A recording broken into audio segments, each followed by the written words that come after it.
So is it the start of the crypto bull market? Well, we're going to revisit a video I did a while back. When should we be taking profits in this cryptocurrency bull market? And it's important because I think people are getting it wrong. There's a lot of this time is different already lingering. There's a lot of strategic reserve sort of stuff going on. There's a lot of influencers saying never sell because it's going to keep going up forever.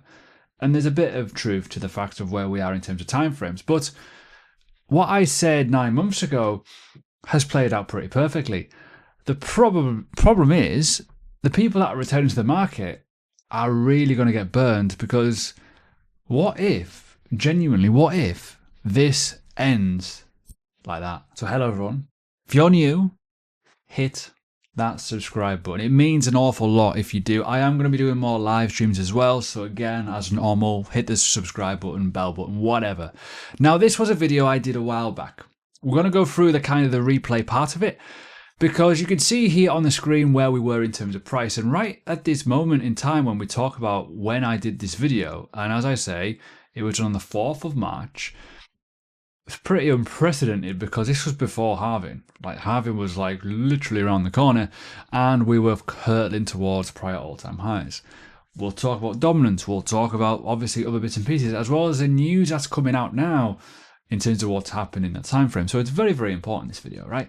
The problem we have is, where do we go now? What do we do? And what did I say in this video? Now, stuff I said in this video, I'm going to reiterate in this video for if you've not seen it. This is pinned on my YouTube channel if you're wondering.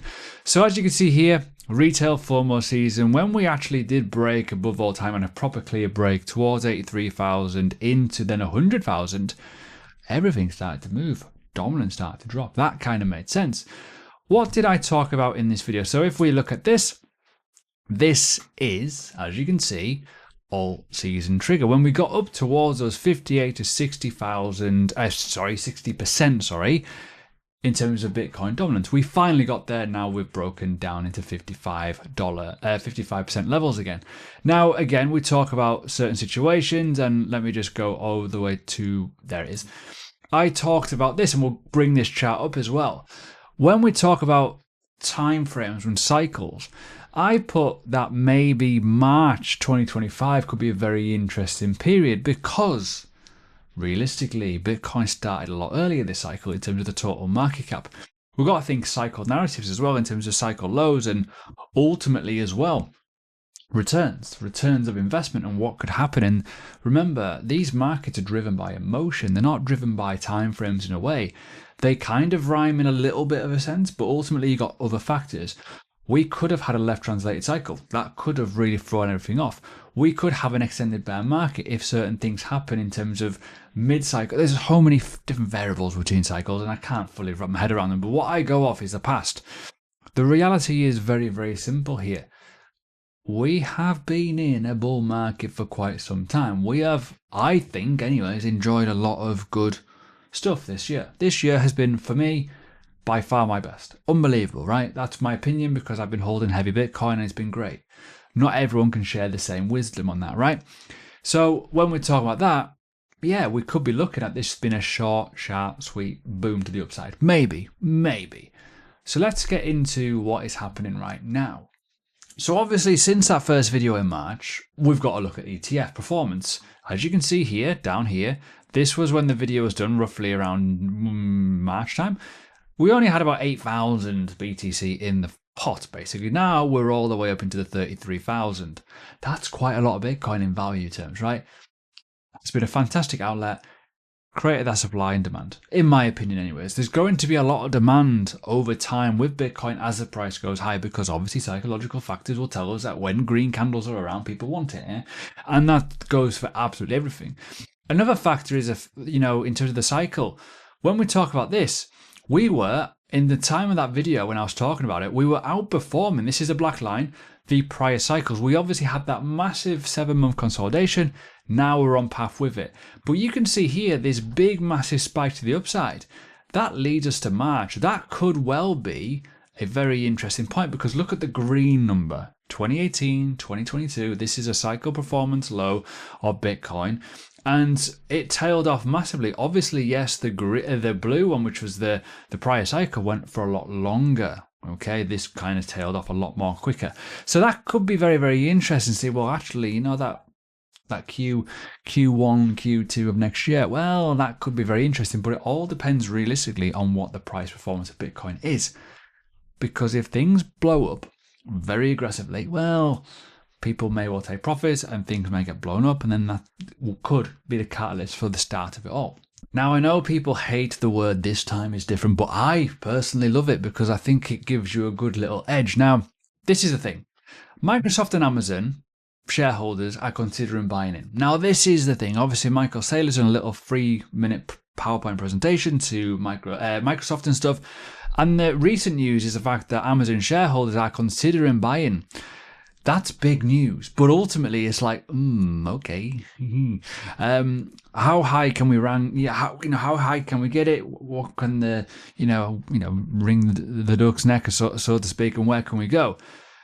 If Amazon are looking to build at least a 5% treasury holding in Bitcoin, that could be huge. But it could also mark volatility, which could end the cycle at whatever given point. Now, I think people have been saying that the key to, MicroStrategy's kind of, strategy essentially, funny enough, was volatility, not so much buying Bitcoin. That's allowed the market to rise up in that and get interest in the market because it's got those big swings. It allows people to come in. And Bitcoin's the same. It allows certain people to come in because they like it. This could allow Amazon to go even higher in price in terms of retail price. So can Microsoft as well. Given where the S&P 500 is, that could be very, very interesting to see where we go. But when we talk about that, we've got to talk about other stuff, which I will come on to in a second. The final bit I want to talk about, obviously Bitcoin, before I go on to the fact of jobs data and stuff and what could be very, very interesting for the future, is the fact that we could be looking, now this is if, buts, maybes, could, woulda, shoulda sort of thing, looking at a potential blow off top, which could be a very sharp rise. And when we talk about the obvious in the room, we're at 100k, give or take. We've rejected that a couple of times. 100k is a huge psychological number, in my opinion. 10k was, $1,000 was, all that kind of stuff, right? It's all history, right? If that leads us to go from 100,000 to 200,000 very aggressively, that could be enough for me personally, very, very obviously, to jump out and go, that's me. By the way, from the low to now, from this cycle, we've went from 15,000 to potentially 200,000. Already we're at 6x in terms of current live prices. That could be a monster gain, and I think people will be expecting more. And again, we talk about the obvious here. People who've been in the bear markets, buying as low as they possibly can, dollar cost averaging and grinding, will be rewarded more, even if you don't hit the top, right? Versus the people that buy late, buy at 100k, go into 200k. That's just obvious, right? So that I know for a fact in the comments there will be people going, but if you miss the top, you're not going to make money. Well, actually, no, if you buy the bottoms, you're going to make more money. The profit is always when you buy, not when you sell, in my opinion. And that's like a psychological thing that I say, because if you get the best possible price at the fairest value, the chances of multiples are always going to be there versus buying into the hype at much higher points, expecting it and hoping it goes higher. The worst thing you can do as an investor, buy high, expecting it to go higher, in my opinion. That's my overall thing on it. That's how I think, anyways. Now, I talk a lot about the psychological stuff, my exit plans, my holdings and stuff on Patreon. This is a video I did this morning, Market Sit Down. 50% off your first month. That ends on the 13th, so you do not have long. There will be some giveaways coming out soon, though, over Christmas. Now, big data that could be very interesting is obviously what's going to happen with the inflation data. What's going to happen with Donald Trump in the president kind of hot seat? What's going to happen with obviously FOMCs? What's going to happen with the liquidity cycles? That could lead to even more fuel to allow an aggressive push to the upside with risk on assets, certainly if things are looking a bit toppy. Right now, though, in terms of job data, it's a bit iffy. It's a bit marmite because in situations here, you can read it here, the US economy has added 227,000 jobs in November, marking a strong recovery. But you got to remember it is Christmas at the end of the day. There has been a lot of situations, as you can see here, in terms of the hurricanes in obviously October. So there's a lot of factors there, but you've got to remember as well, healthcare has, changed. Leisure and hospitality has changed. Government, social assistance, all that kind of stuff, right? So when we think about timeframes as well, we're going Thanksgiving, it's Christmas period. There's going to be a lot more staff involved. It could well be the last hurrah before things do start turning off, because we have economic data telling us that certain things are a little bit iffy. For example, houses are not getting bought, for example, right? You've also got people with higher credit usage, so obviously credit card usage and stuff. So it feels like something's going to break at some point. It's just a matter of when, if, but, and maybes, right? As always, not financial advice. But the reality is here, when people talk about it, and I see it a lot in my comments, feel free if you comment if you agree, but a lot of people do comment, and it feels like it's a hated rally with crypto at the minute. It's really, really funny, because whenever I talk about it, I never mention recessions. I never mention any of this. It's been a long time since I mentioned it. But there's always someone in my comments going, but there's going to be a recession, it's going to go down to zero. It feels like those people have missed out. But what I believe is, I think that eventually over time, a recession might well be very bullish for Bitcoin, and it may well hold a lot of the pieces together. Maybe not altcoins, but especially with Bitcoin. So it's going to be very, very interesting to see how that behaves. But reality is, if we do get, over the start of the year, some really poor data and it's a bit of a flight to safety, we may well find that with Donald Trump, with all that kind of stuff I've just mentioned, with the fact of the potential reserves in companies, which is very, very weird, don't you think? Coincidence.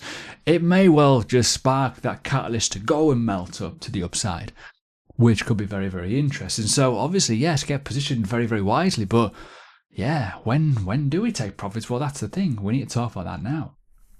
Now, sorry for the little ego stroke here, but I always believe that there's two factors. You've got to look at time looser than the amount, right? So you've always got to have a beneficial kind of element around time. So this is why I'm talking about potentially March into the summer of next year is kind of where I'm thinking, you know what? We might have wrung the neck a bit too far then. Because when Bitcoin started its run, in terms of time frames, it's kind of in line with cycles. But you've got to remember as well, you've got to get out before the avalanche, right? It's fundamentals. You can see on this tweet here, I started selling and I sold everything and all kind of stuff. And obviously, yes, I dollar cost averaged, right? You've got to buy low, sell high. I know it sounds obvious, but you've also got to sell. To make money in crypto or as an investor, you've got to sell, right? People, I know you will disagree in the comments. Fine, don't care. But I'm a positional holder. I always aim to make money. I will always leave some Bitcoin in, but ultimately I will take profits into stables and I will go and do whatever the hell I want for a while, and then I'll reinvest lower for more units. That's fundamentally how I work. And I mentioned that in that prior video. The thing is, people don't like to do that. And I understand why. You can see here on a tweet that I did in October 2021, and you can see here how a lot of these, you can see here, why are you so weak and stuff like that. Now, this is a thing. Taking money off the table is the biggest taboo. It really is. And yes, you can look at the date in terms of the 28th of October 2023, 2 years later. What happened in that time period? Obviously, this is from this tweet, roughly, this kind of sparked it realistically, not too far away. But when we talk about history, let me just go onto the chart just to kind of showcase it. If we go down to the 28th of October, 2023, we were all the way down here. And the thing is, we bottomed quite literally not long a year later, where people were talking about, I was saying to people in this period here, when was it? October, sorry. I know we're a bit lost here. October, there we go. October 2021, that was when the tweet was, when we were getting towards these tops, right? And 2 years later, obviously, pulled it out, thinking, you know what, we've melted all the way down to 15K and now we're on our way up. It's mad to think that was all based on the fact of we do have a 4-year cycle. We were getting pretty much close to stupid levels, and we got out of jail. Let's be honest here. We got out of jail in this time period here. You can see here on the weekly, we got out of jail because we went on a second leg. It's mad to think, and I think it upsets a lot of people when I talk about profit taking. I just don't care. I'm here to make money at the end of the day. So when you see where we are in terms of wringing the neck out of it, and again, we go back to timeframes. We started the run in, yes, you can see that, in December 2022, we started running. This is Bitcoin. Oopsie. This is Bitcoin, right? And what is very, very, very important here is to remember the fact of time. we have 4-year cycles. We are in that mania stage right now, but that mania stage may not run forever. We have Donald Trump coming into office. We have the 1 year from halving anniversary, which is in April of 2025.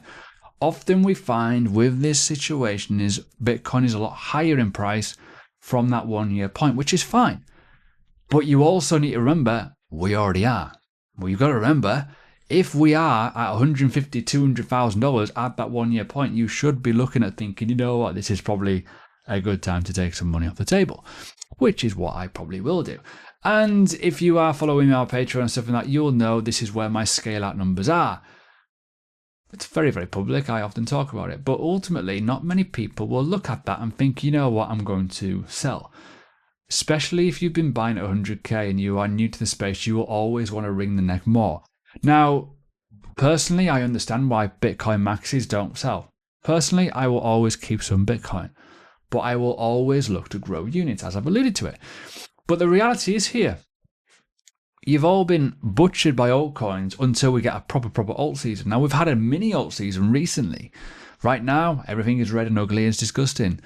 But the biggest takeaway is, if you've made money, remove yourself from the table, because the next cycle with more money, you will probably do even better than you ever think, right? That's the fundamental crux of it. Now, that's the situation that people forget to put themselves into. What happens next time? The 4-year cycle has been pretty much flawless throughout its history. It probably will repeat a similar sort of pattern in the next God knows how long, right? The reality is Bitcoin will have a bear market. It will, because things will happen, things will blow up, people will get too cocky and greedy, and then all of a sudden the cards come crashing down because people take profit, right? That's the reality of it, 100%. I'm just a YouTuber telling you the story of it because I've been here before. Now, that reminds me of one big thing. You know that take profit thing? Don't worry about the tax. Don't worry about all the stuff around it, because I would rather pay tax on my profit than pay tax on losses, because you technically could, realistically, right? Why would you want to like round trip you back? Why would you want to? And that whole phrase before of me saying, if you buy as low as you can, the profit is in the buy order. If you've bought at a really good price, the chances of you making money is much, much higher versus buying the tops and aiming for it to go higher. That is the fundamental thing. So don't worry too much about the time. Worry about how much you've made, because you've been in this bull market for a long period of time. And as I say, right, and I know people go, oh, but how do I learn this sort of stuff? I teach it. If you want to learn. It's not hard. And the reality is, people forget the basics, and that's what that's what the problem is. Everyone's looking at getting an edge. Everyone's looking at getting this wonderful indicator that tells you. It's all around you. It's how people behave. It's what YouTubers are doing in terms of their content, what people are telling them. When all the social metrics go, when you start seeing things go, oh my God, this is a bit mental, I need to chill out a bit. That is where it all comes a part of it. And that is when you will see the mania come in and you go, you know what, this is a bit too much for me. I'm going to just jump out. And you get out, you make money, and you can just watch from a distance and understand the position that you're in and go, you know what, let's see what happens. And don't get me wrong, I was very, very, very lucky here. Very lucky. Very, very lucky. But hey, if we go to 150, 200, 250k very, very fast, I'll be scaling out 100%.